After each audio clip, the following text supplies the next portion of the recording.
gaduh JHT baru cair di usia 56 tahun.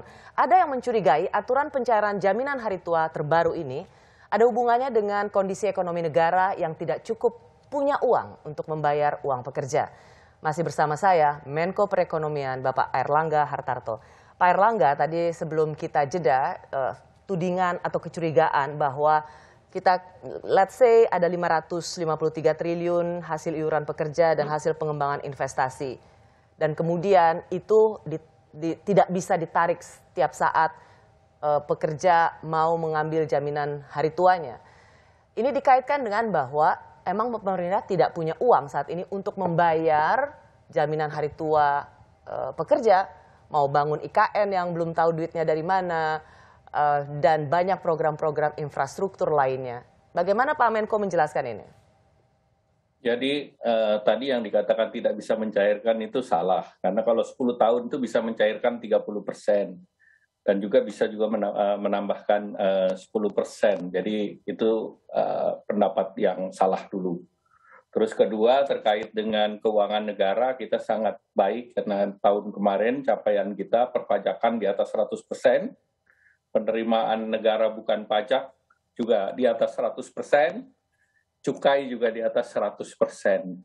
Jadi tentu mereka harus melihat dulu kondisi keuangan negara yang sangat baik, ekspor kita juga bagus, cadangan devisa kita juga relatif tinggi, dan tentu dana ini bukan dana yang di kantong dikelola secara sederhana, karena ini potnya sudah berbeda, dan juga saya rasa BPJS Tenaga Kerja juga diawasi juga, dan dananya juga diatur, tidak boleh ditaruh sembarangan, tidak baru ditaruh di kantong kiri atau kantong kanan, tapi sudah ditentukan berapa persen di obligasi, berapa deposito, berapa saham, dan seluruhnya tersebut tidak melebihi aturan yang diatur di dalam PP nomor 55 dan POJK. Jadi kalau yang tadi disampaikan oleh Ibu, kita juga khawatir berarti POJK-nya kurang pengawasan, ataupun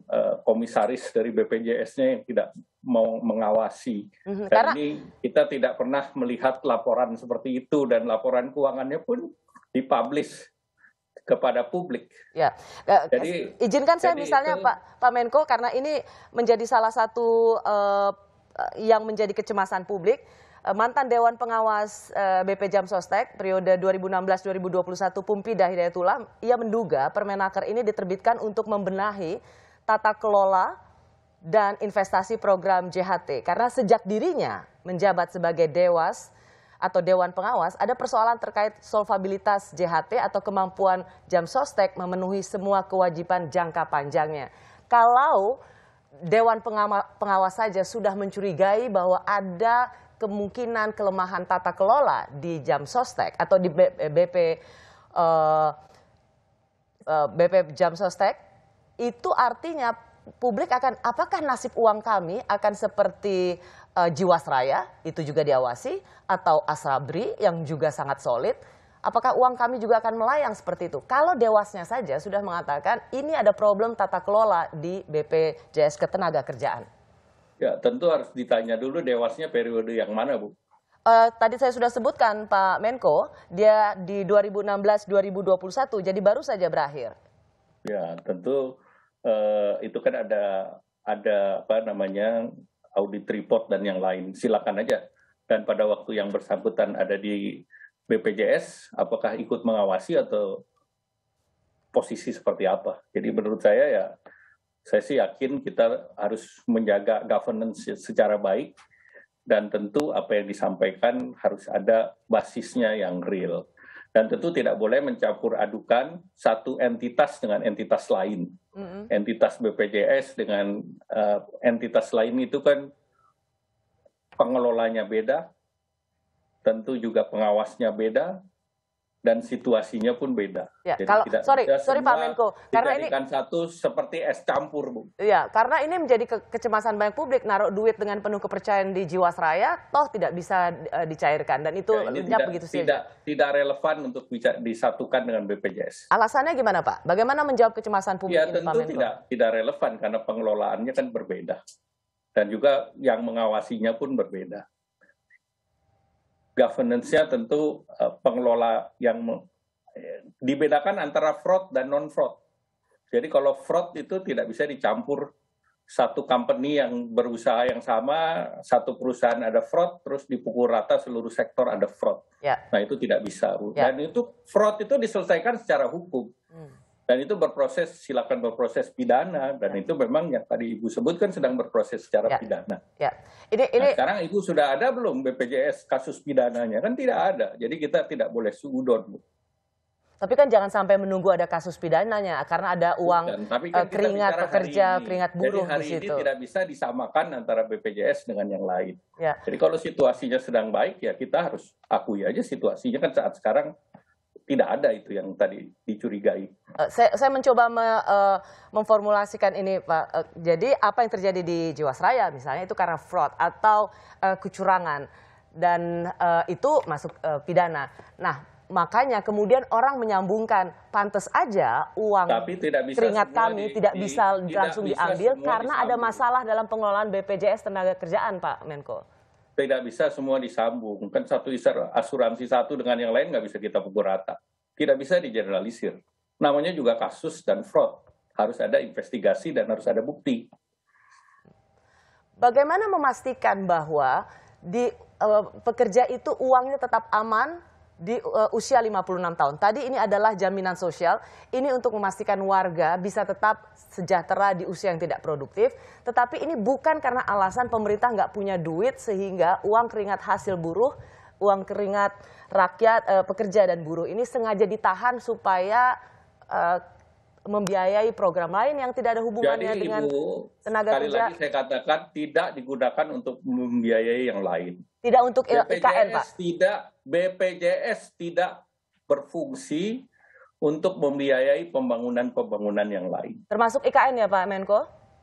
IKN sudah ada envelope-nya di dalam APBN. Jadi ini kan kalau namanya IKN itu kan amplopnya ada di Kementerian PUPR dan ada di APBN.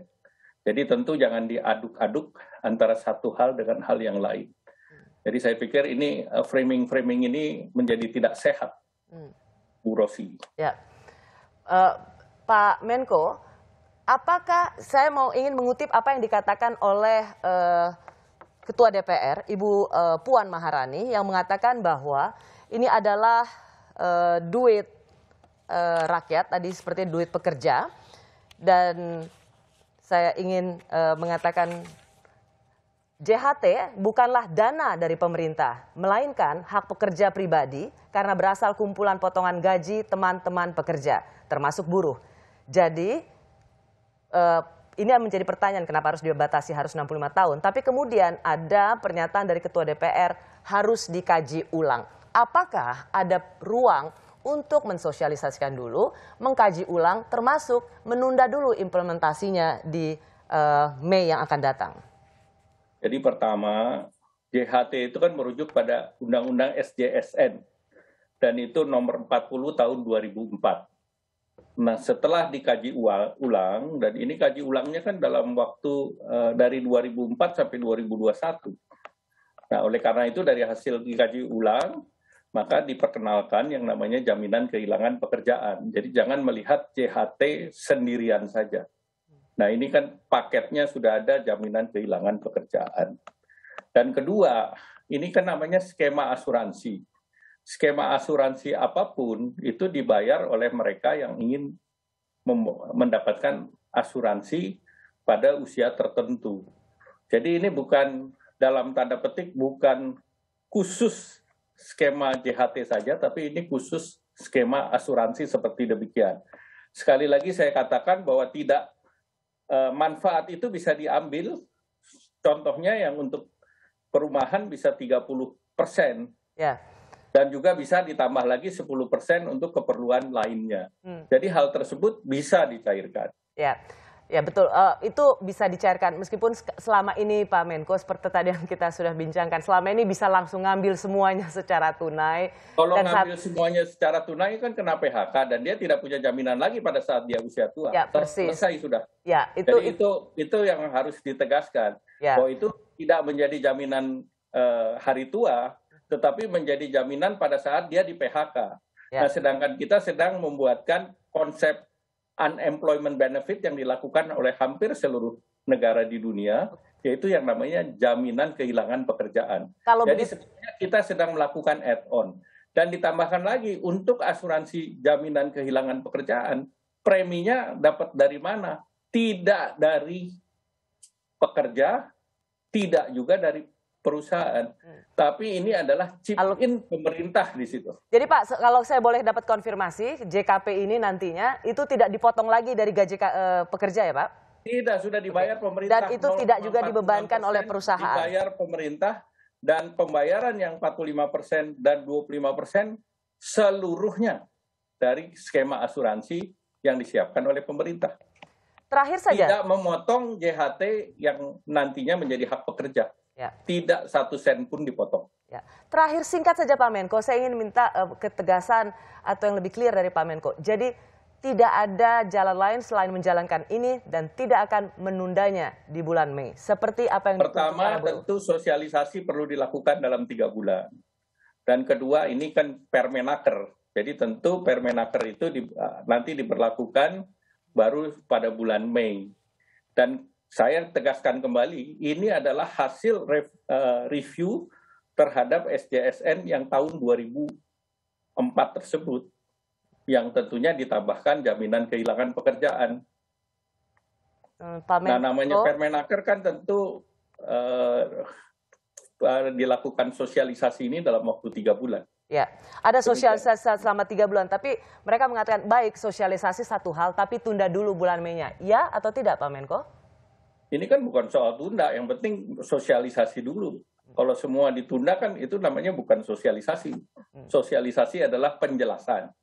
Nah, silakan nanti menjelaskan oleh Ibu Menteri Tenaga Kerja dan silakan sampaikan saja kepada Ibu Menteri Tenaga Kerja. Baik.